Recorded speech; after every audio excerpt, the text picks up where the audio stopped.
Platerak jasota, kafiak eskatuta, tardotxoa burura igotzen. Badakizu zer esan nahi duen horrek, ezta? Adiskide bat bazen, orotan bihotz berak.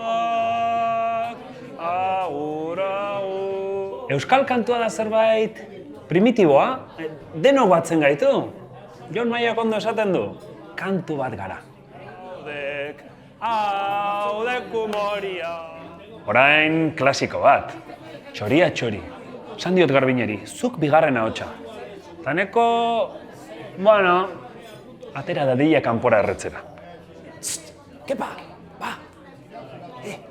Baina musika garaikideari ere tokia imartza jo. Adibidez, hit berriena.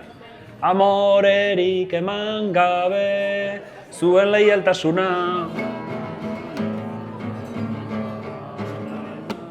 Orain gaztetxo guztiak dabiltza, aurrera eta atzera altaboz horrekin. Badago katxarro nazkagarria horik.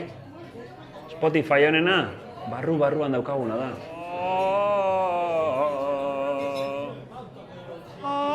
Edozein aukera da ona kantatzeko, kuadriako azkaria.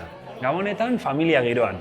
Edo hileta batean, zergatik ez? Kalian gora, kalian bera, kalian gora, kalian bera, kalian gora. Interneten badaude aplikazioak kantuen hitzekin.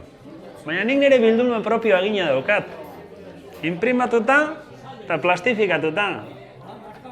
Jendeari erraz jarri behar zaio.